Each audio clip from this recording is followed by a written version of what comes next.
Hello, I'm Pastor Tim Holscher. Thank you for joining me as we're continuing to look in Romans chapters 5 through 8 on how God has made provision for you and I to experience freedom with respect to our sin nature. And so I've left off yesterday in the middle of verse 2 of Romans 8. Romans 8, 2 in the middle.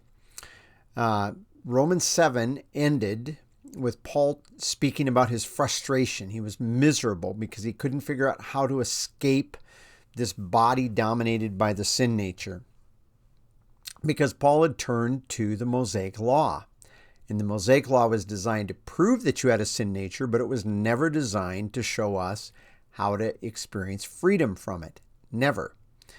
And so in chapter 8, he starts off with this truth that is for us who are in Christ, those who are believers in Christ, that God has freed us from condemnation. There's no condemnation, which condemnation is a big word in English. It simply means strong judgment or severe judgment against. And so he then moves on into verse 2. And with that in mind, he says, for the law. And we were looking at this yesterday, and that means the principle by which the Spirit works. This isn't Mosaic law, nothing like that. This is simply him recognizing that there's a principle by which God operates. And he says the principle of the life in Christ Jesus, and we talked about the fact that yesterday some translations attach life to the Spirit. I personally think that it's attaching the life that we have in Christ. And I demonstrated that in yesterday's video, and you can go back and look at that for yourself. But he says it's that principle of the Spirit that has freed you from the law of the sin nature and the death. Again, not Mosaic law. And we looked at this, I believe, last week. If we go back over to Romans 7, just back up here to chapter 7 and verse 23, Paul says, but I see a different law in my members, waging war against the law of my mind. None of this is Mosaic law. This is just for review. But it is making me a captive or taking me captive to the law of, and this is the sin, referring to the sin nature, the sin that is in my members. And so this was this situation that Paul found himself, as we saw last week, that every time he wanted to do something good, he didn't end up doing it, but he ended up doing something he didn't want to do. And the reason for that is when you're operating by law, you're trying to earn something. You're trying to be good enough that you receive a blessing, and you're avoiding at the same time a curse, some sort of a judgment. And that's not the way God operates today. And it never really was an effective technique, but it did what God intended it to do. It proved people had a sin nature. I think people are mistaken to think that God ever intended the law to truly make people righteous before him. Never did. And the New Testament bears this out. And we have even information, passages in the Old Testament that even they indicate that it is not a law righteousness that we have before God. So he saw here in verse 23 of Romans 7 this other principle of the sin that is in my members. And that's this principle that he's talking about over here in Romans chapter 2, or Romans 8:2, excuse me. And this is what Paul was frustrated with, was that there was always the problem of the sin nature, which is what we have, and the death, the spiritual death. They're still always present.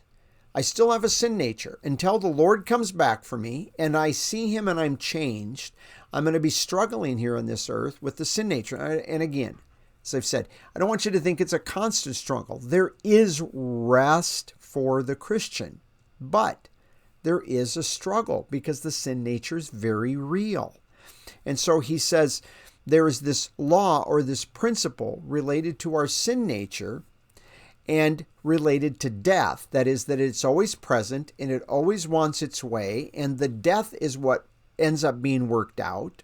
We saw this quite some time ago, back in chapter 5 at the very end of the chapter, where he saw that the death reigned.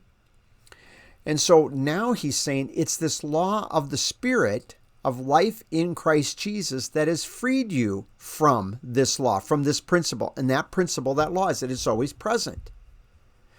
And it always ends up getting its way when I'm operating by a law like Mosaic law.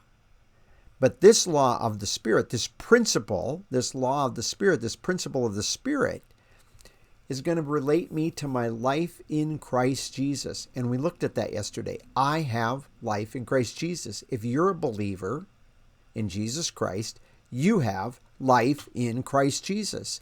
And what the Spirit wants us to do, what the Spirit is leading you and I to do, is to relate not to the no-no, not to the thing that I'm not supposed to do, or the good thing I'm supposed to try to do to be better with God, but rather that He wants me to relate to the fact that I am alive in Christ, that I am sitting at the Father's right hand in Christ. And you are too if you're a believer in Christ, that we have been raised up. We looked at those yesterday.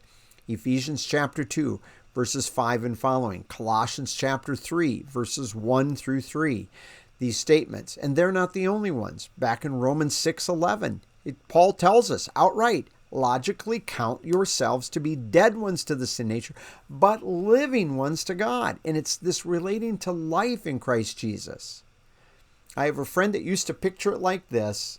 You have two choices in this matter. You can either look above and focus on who God says you are up there in Christ, or you can look down here and see what you are down here. And when we look down here at this, as Paul has been indicating in Romans 7, we fail. No matter how hard you try. You may have some successes because you had enough grit to not do some bad thing. But you weren't really experiencing freedom. You just were toughing it out. I've done that way too many times in my life. There is a huge difference between toughing it out and saying that's a bad thing, I shouldn't do a bad thing, I don't want to get in trouble, I don't want God to be mad at me, and on, fill in the blanks of whatever things are running through our mind, versus saying, I have life in Christ Jesus. I'm alive in Him.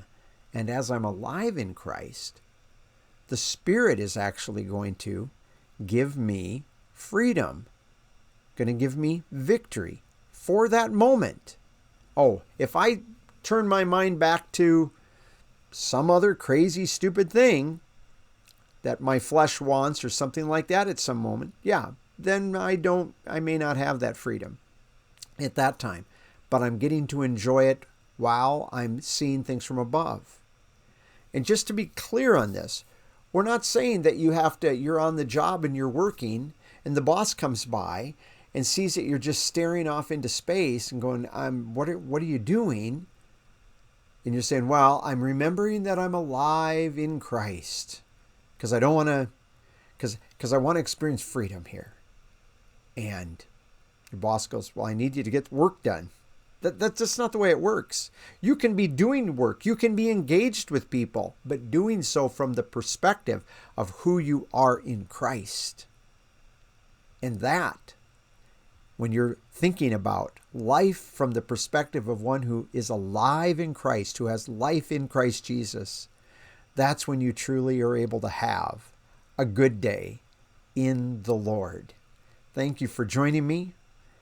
And do not forget down below to click like and subscribe if you haven't already. And again, thank you for joining me.